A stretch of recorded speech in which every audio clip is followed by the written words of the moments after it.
Welcome to Let's Talk About Love's Stories from Everywhere. I'm your host, Jill Ferguson, and today my special guest is Rick Schank of Purple Couch Creative and a dear friend of mine, too. Hi, Rick. Hi, Jill. How are you today? I'm very good. Today's a good day. How are you? I'm good. Are you ready to talk about love? I'm always ready to talk about love. But I think you made a comment just a few minutes ago before we even got on air that it's way more than talking about love, right? I love talking about love, but even more so, I love living love. So what does living love look like for you? That's a good question. I think in my mind, love is the most powerful force in nature, in the world, in being. And if you can allow it to be your guide and to infiltrate everything that you do, you can be the most powerful thing there is. So, I mean, living love is just allowing it to be the thing that may motivate you and makes you feel alive. So you're saying that humans can be a human manifestation or embodiment of love, right? Is that my understanding? That's a great way of concisely stating what I said in a lot of words. Yes. So you have a big family. You come from a big family, right? You come from Pennsylvania, just like I do, but from other side of the state, right? And you're part of an Italian family growing up. Yeah. Correct. I have 5 brothers and sisters. Wow. Okay. I'm the youngest because my parents decided to save the best for last. Of course. Yeah. Yeah. And so you have all these older, maybe role models, right? To look up to. And your mom lived a really long life, I believe. She did. She lived to be 99. And she was really vital and active 97 of those 99 years. Yeah. She was an amazing person. And she certainly showed love to all of you. In some of the share a good mom story with us. Yeah, there's a whole bunch. My mom was the kind of person that wanted you to be the best you could be, and in her mind, that her role in that was to feed you. So food was a big part of how she showed love, and she also she was the kind of mom that would take time to make your experiences special. So she always made our birthday cakes, never store bought, and then she would always make them specific to the kids, whatever our interests were, and she would always do a little extra for whatever was going on. And she just was an amazing person. She was so easy to talk to as well. She was an open door anytime you had anything to talk about. And I think one thing she was good at was not judging what she was about to hear before she heard it. Yeah. If that makes sense. And then she would always respond from a place of love. That was really, and that's really what she taught me. I hope I live that way. I hope I'm very much in that frame of mind with the people that I love. And you certainly have adopted her, like, let's feed everybody that I love mentality, right? Because your household puts on a lot of meals for her. It's true. I I also find that spending time with the people you love is really important, and I love um, entertaining in that way. I wouldn't even call it entertaining.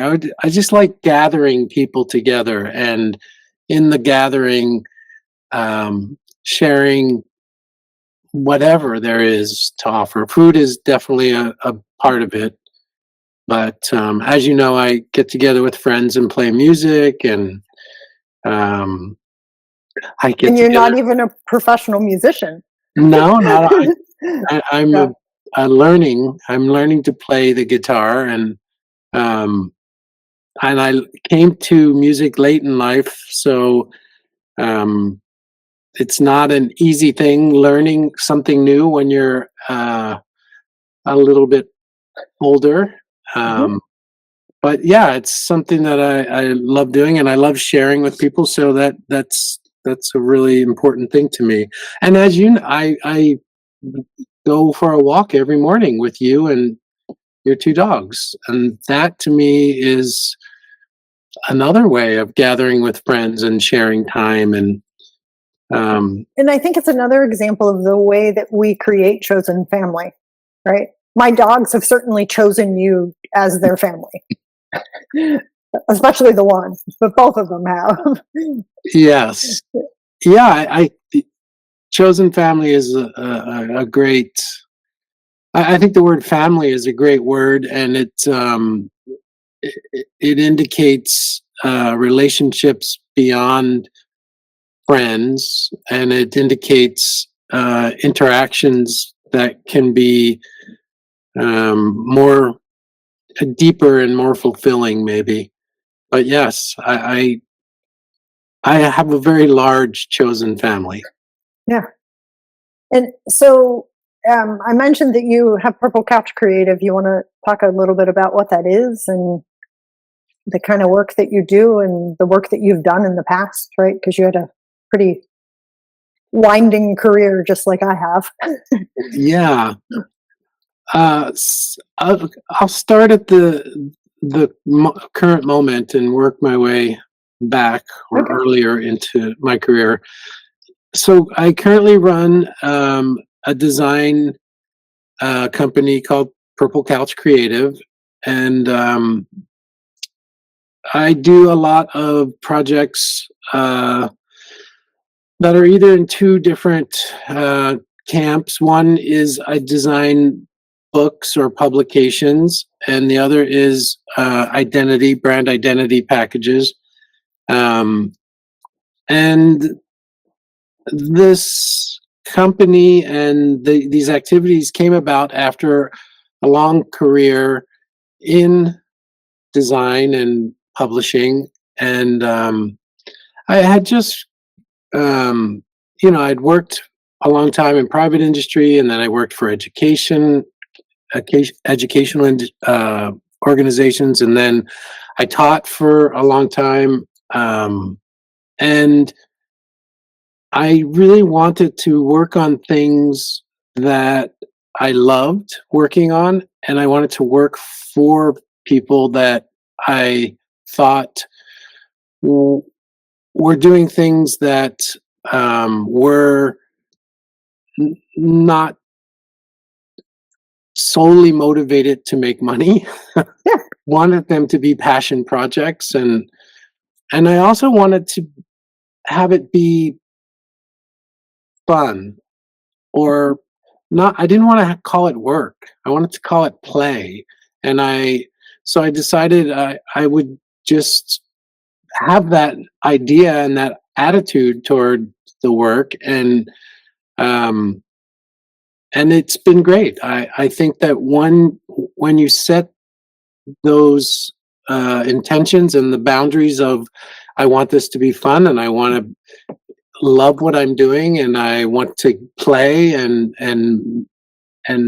make the projects reflect that.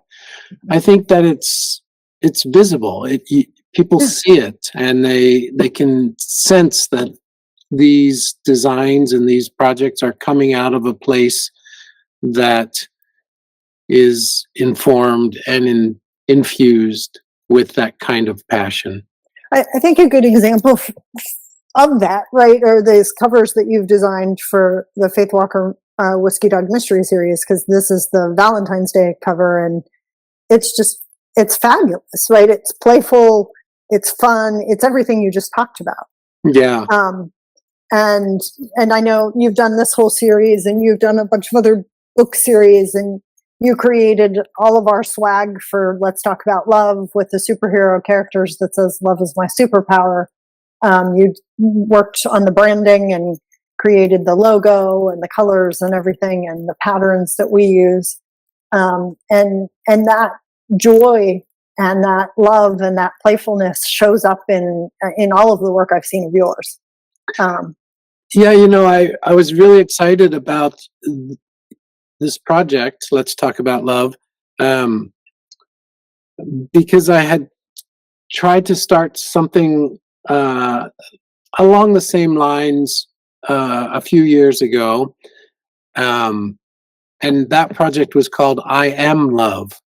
And when you mentioned to me that you were going to start this business and really pursue this idea, I got very excited because it seemed like a natural fit. And working on the project, I wanted to, um, I guess, capture the energy of it all, but more so the potential of it. Yeah. I think that that's really the power of something like this, is that it has unlimited potential. It can be just a wonderful little project that touches a few lives, or it could be a Giant worldwide movement. Yeah.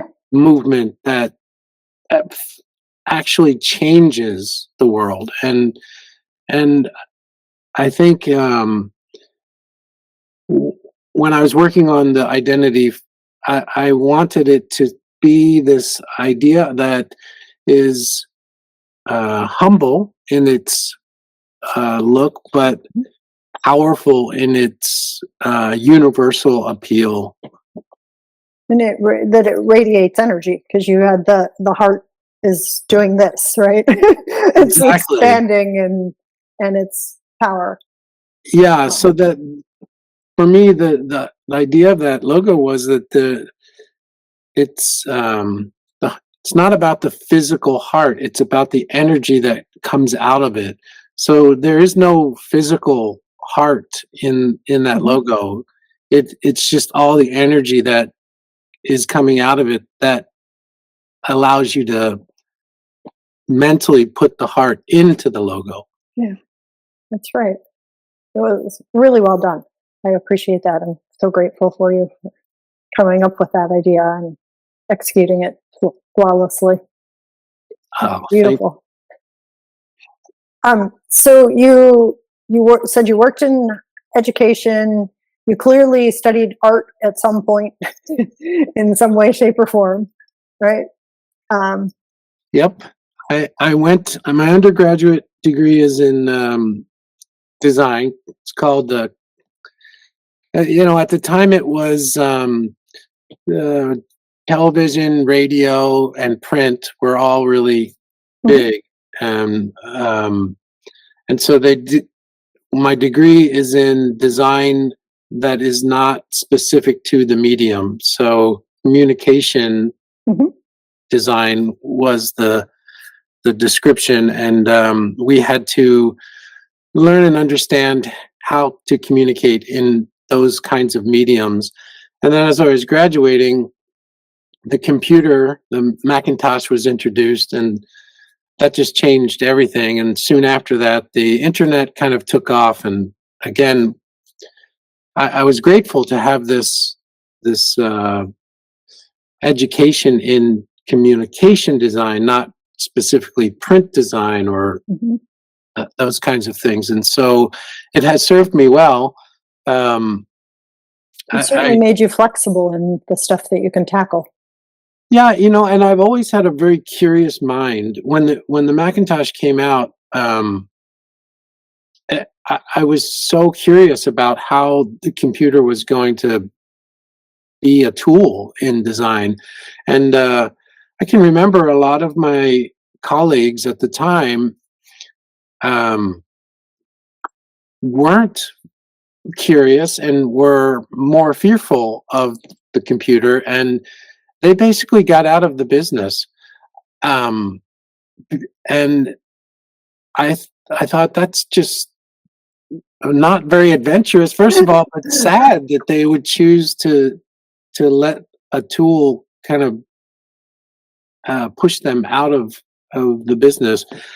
Um, but yeah, I embraced it, and from I think this goes back to like my desire or love of solving puzzles, Mhm. and a lot of times design projects are about solving a puzzle or a Yeah. problem, and so when the Macintosh came out, I was really into figuring this out and how can I make it work, and uh, And you do the same thing whenever I know for some companies you design packaging and things. And it's that same kind of thing, right? The puzzle of the packaging. And I find copywriting the same way, right? It's finding that the way to fit the puzzle together that sells it best, explains it best, makes it fun uh, in the wording, and draws people to it. yeah, yeah, that's a good example. I taught packaging design for a long time, and it was a really interesting uh, part of design, graphic design, because it's one of the few places, very few places, where the consumer actually touches your design and actually interacts with your design in a physical way. And packaging has a lot of responsibility. It has to attract your attention. It has to make you want to pick it up. It has to protect what's inside it. It has to. I mean, there's a lot of responsibility on this packaging, and for a designer, that's for a curious and really eager to figure out puzzles kind of designer. That's really exciting. That there's so much of that going on. So, and of course, you have to think about the audience. And I remember telling my students, a lot of times we assume the audience, and it's not always the case. For example, things like children's toys. The audience might you might assume is the child, but in fact, it's the parents Oh because yeah. the child doesn't have the money, isn't going to buy the thing. You just have to attract the childs for them to point at it and say, "I want that," but really, you're selling it to the parents, and so it's all those things are really fun and part of the solving the puzzle that I love. So how do you think the internet and online retail has changed that? Because Yeah, we don't, right? We're not necessarily going to the Toys R Us or wherever we used to go with a kid and walking through there and the kid pointing to things. Now we're more likely to jump on Amazon, right, and look at a little thumbnail of something. And do you think it's yeah. affected us and how we design things, or? I think it should. It should really s- change the way we design things, but I don't know that it's caught up to that yet. I know it has with book design, for example. Covers have really become very simplified because when you see them, you see a thumbnail most often, Mhm. Um, and so I know that that's been affected, but as packaging design, I don't know. I haven't really spent a lot of time thinking about that. I personally am very influenced by packaging design, even when I see it on the internet. And I love the fact that when you're shopping for something on Amazon or wherever, you get multiple views. They'll have Mhm. a series of pictures, and so you can see the front and the back, and if it's a piece of clothing, you can see it on a model, you can see it Mhm. close up, and so that they're they're trying to replicate that Yeah. in-person experience where you take it in your hands and you turn it around and maybe go in. Especially with things with ingredients, like boxes of cereal, right? They're showing every single part of that carton or Yeah, that box. And I think part of it's a CYA measure because of allergens and all that other stuff, right? But and so they can't say, well, you thought you ordered this and we're sending you this, right? But as far as size of product goes and everything else, but um, yeah, we've manufactured ways to replicate something that we used to do differently.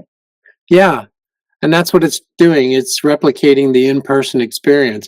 Although I have to say, it's probably a little better for people of a certain age, like myself, who those ingredients are printed in type that is way too small. So Yeah, if I can see it in a photograph yeah, and blown blow it up, up. it's probably much better for me. That Yeah, sometimes I do. I'll take a picture of instructions and yeah, zoom in on my phone because it's so small. yeah. I think it's not just our eyesight's gotten worse from staring at screens and all that stuff, but I think it's also the type's gotten smaller on a lot of things. Yeah. Yeah, yeah, I probably have some thoughts about why that could be, but we won't get into that because it might sound a little bit conspiracy esque at times. Um, so, so when we talk about design, I know that we have like good design of things, just like art, right? Triggers our heart space. It triggers our emotions, right? And design also triggers our emotions. yes. How does that work? Why does that work? Do you know any of the psychology behind that or any of the? Well, I think that it has to do with a few things. It's I'm not sure if this is a good tangent or not, but I'm going to use it as an example. It's the same way that flowers work. They flowers, the structure of them, the color of them, they're all designed for a specific pollinator. Yeah, You know, a great idea to and use that analogy. the color attracts them. The shape of the flower is reflected into.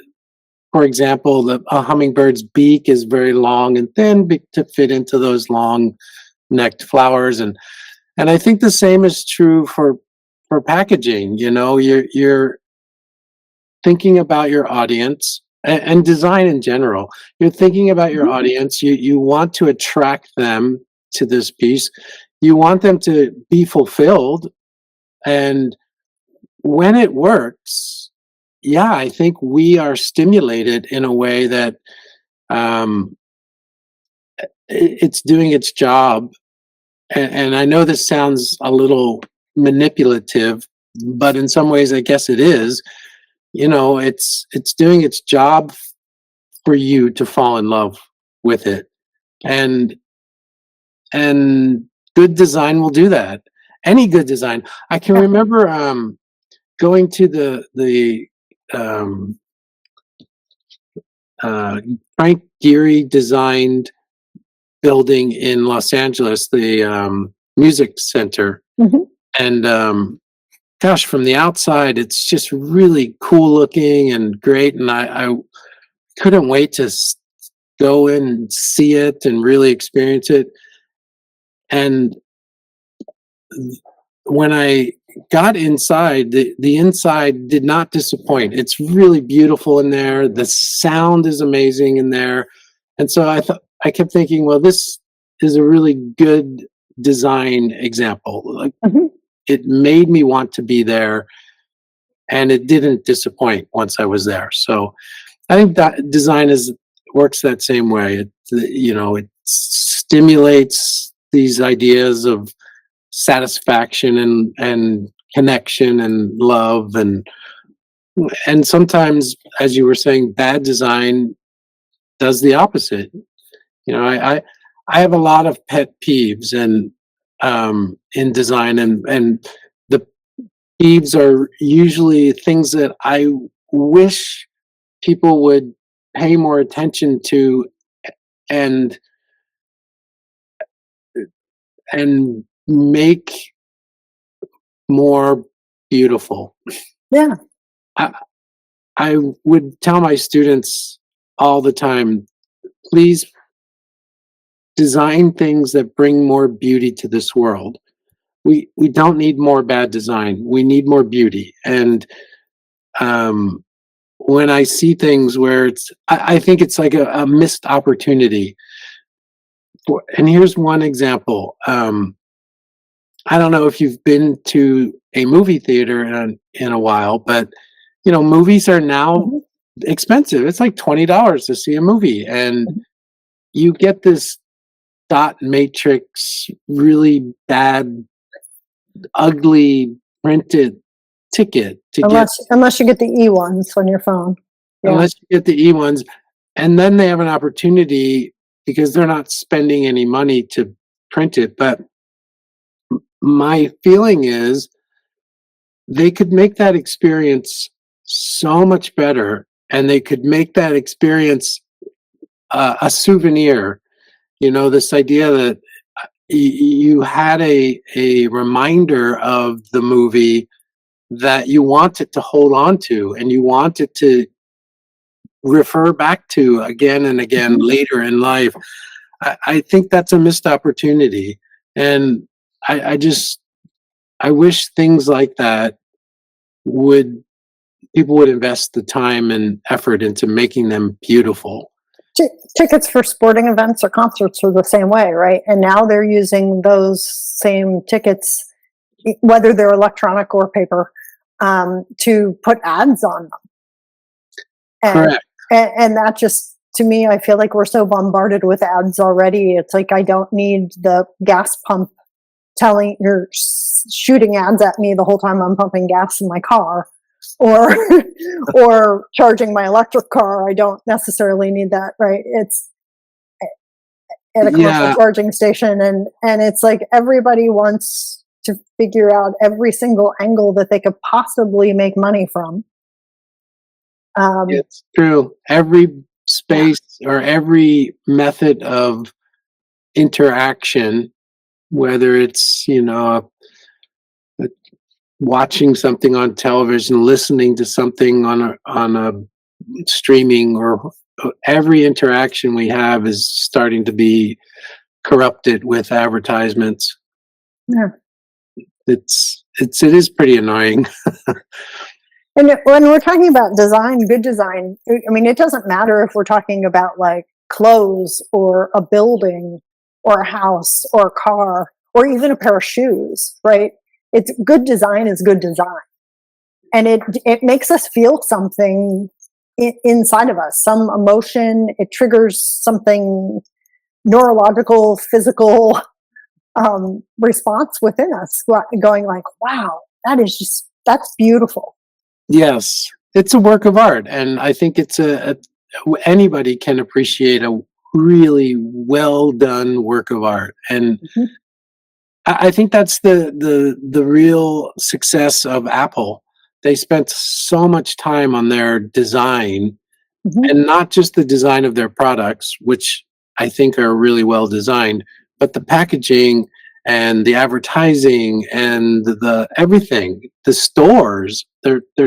so well designed, and it's everything supports the brand. So the brand influences everything decision they're making on design and every decision they're making on the stores and the uniforms they're wearing and the music they're playing and the everything about it is really thought out and very well done.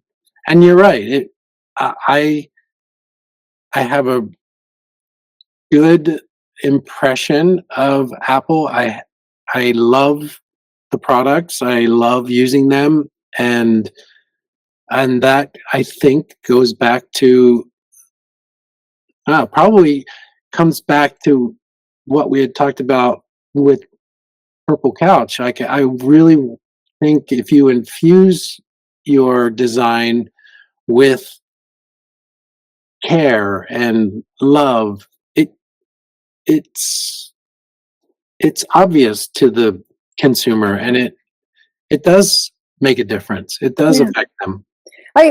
As you're talking, it's reminding me of a conversation I had yesterday with my husband, because he's been looking at for tailors and bespoke suit places, Mm. and he sent me links to two different places and said, "What do you think of these?" And the first place looked like it came from Savile Row. It was a really beautifully architecturally, almost historic looking building in Los Angeles. It had a lot of warm carpets and sofas and Chesterfield leather and in the inside, and it looked very tactile. In a this is a good place to buy a wool suit kind of way. The second place that he sent me to, while it was designed well, it was a lot of chrome and shiny surfaces and marble and granite, and looked to me like you could just as easily sell high-end sports cars out of it as you could. And that was the conversation that we had. I said, well, this place might do their job well making suits and having, Italian knits in there. I said, but it doesn't give me that feeling like I'm at a tailor's. You could just as easily, be at the Porsche dealership and it would look the same. Um, and I think there's something about that. Like, we have this innate love for things that feel like they fit, right? Well, and Yeah. also you used an interesting word, and I think it's worth talking about. You said it doesn't give me that feeling, and I think a lot of the way we interact with design, but the world in general, is based on feelings, is based on not a intellectual response to it, Mhm. but more a emotional or intuition kind of feelings Yeah. about these things. And I think the best communicators understand that Yeah. it's worth tapping into emotion and feeling. I And then we want all of our senses to participate in the experience. As human beings, I think we do, right? Yeah. And for it to be a congruous message in all of the ways that we're relating to this thing. Yes. Yeah. Once you have an anomaly, it's confusing, and once we start experiencing confusion, it falls apart quickly. So yes, you're right. If it's consistently communicating, we're hooked and we're in.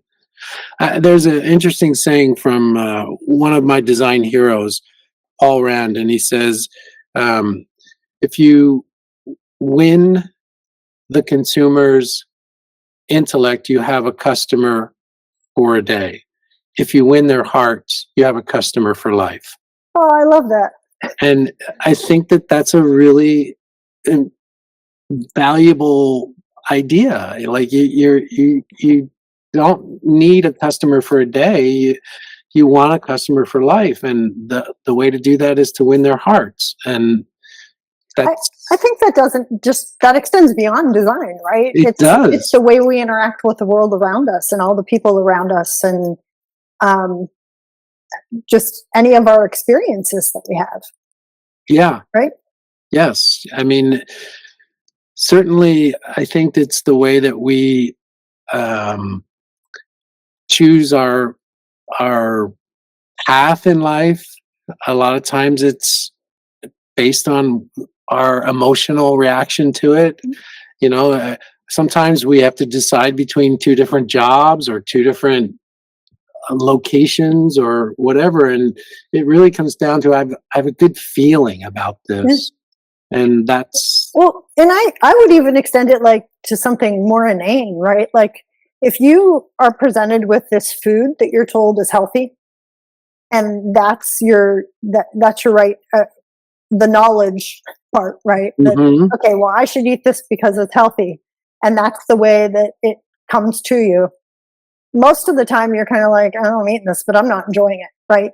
But if you take the same food and you put it in some kind of dish that really makes you feel amazing when you see it, when you smell it, when you taste it, then hmm it's the same product, but it comes to you in a different format where you're not relating to it just cerebrally and going, okay, well, I should eat this because it's good for me.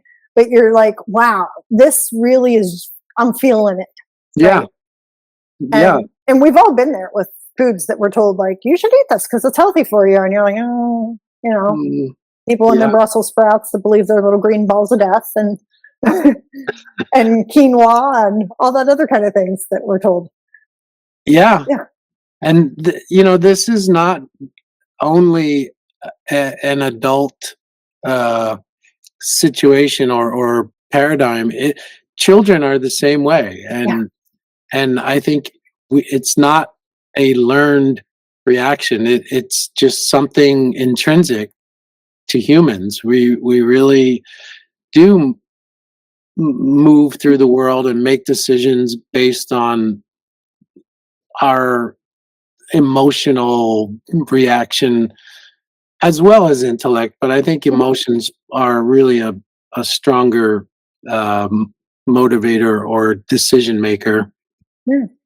So do you have a favorite quote about love Um, well, or a philosophy? um, I always what came to my mind is I think it's the um, Tin Man from the Wizard of Oz, Yeah, and he's the I one that think wanted the heart. the wizard says to him, um, "You're not judged by the amount of love that you give. You're judged by the amount of people who love you." I'm really murdering the quote, but it's really about like you give love, and it's what comes back that's important. That that love is a really it's one of those commodities that the more you give away, the more you have. And Mhm. I think that yeah, that I wish I could remember that quote specifically, but that's the sentiment. Yes, that love There's an is endless supply. yeah, it's like a it. I can't think of a good analogy, but it's the the more you sow, the more you reap, Mhm. and y- if if you can um, if you can nurture that energy, um, yeah, it's never gonna run out. Well, and I'd like to think that, person by person, you can help change the world with it. Yeah, well. I think that is the only way to change the world. It certainly isn't going to happen with greed or War. yes, war or force or any of those uh, energies that don't have that exponential return on investment. Certainly not positive investment or what return. Yeah. Yeah. Yeah. No, I think yeah, I think there's there's a quote that I think is attributed to Marianne Williamson. Mhm. Um, and she says that the opposite of love is not hate. The opposite of love is fear. Yeah. And I believe that to be true. And I think that fear um, is an absence, and that when there's an absence, if you can fill that with love, it's it's so powerful and it's so amazing um, in its effects. Well, and it's bridging as opposed to contracting. Right. And I oftentimes think about that when I am um, saddened by events of the world, war and people just being mean to each other. And I think, well, what is the fear that they have? What's causing that kind of reaction, and how can we replace that fear with love? Hmm. But I it's an interesting way of thinking about it, that the opposite of love is fear, and the opposite of fear is Is love. love. Yeah. Yeah. So Any yeah. any other thoughts you'd like to leave our listeners with or our viewers? Um, I think there's one idea that I'd like to leave with them. We were talking about it earlier on our walk today, and that is the power of happiness, and that it's a mindset. Happiness is a mindset that Yeah. you can fake it until you make it, kind of thing. And it starts with a smile. I think if you can just put a smile on your face, that that is the beginning. It's like the seedling that grows, and all of a sudden your eyes are smiling, and then soon your mind is bought in on this whole idea of smiles and happiness, and you can basically change your perspective and your response to any situation by choosing happiness, or choosing the Or even joy. Let's because joy has a higher vibrational frequency even or than joy, happiness. Yeah. yes. And so I would encourage people to um, just keep that in mind. If they're in a situation that is tense, or in any way not joyful, to bring joy to your mind and force yourself to smile, and eventually it will grow, and you will be more joyful than you were. Yeah. It also brings more love to you, right? And sends more love out from you. It's Yeah, hard to not be loving if you're smiling at somebody. I agree. I agree. And I think that every situation has the potential to be joyful. Yeah. So Yeah. Why not? Why not go that way? Nice. I like it. Well, I so appreciate you being my guest today and spending this time talking to me. Yeah, anytime. Yeah, and if people need design services and want to be with somebody who needs design services who wants to play, right? Yes. How do they get in touch with you? Uh, purplecouchcreative.com, or what's the website? yes. The website is purple-couch.com. Okay. And that's the best way. My website is a portfolio of work. You can see the previous projects I've worked on, um, and there's a place for you to contact me. And yeah, I would love to work with anyone who has interesting, fun, and uh, projects that need some great design while being very mindful of playful and joyful responses. Yeah, especially if they're promoting really positive things in the world. Yes, Yeah. I'm glad to be a part of that for Yeah. sure. Thank And you. and we'll bring more beauty to the world. That's what we need to do. Yeah. Thank you so much. Appreciate it. All right, Jill. You take care. Thank you. Bye bye. Bye.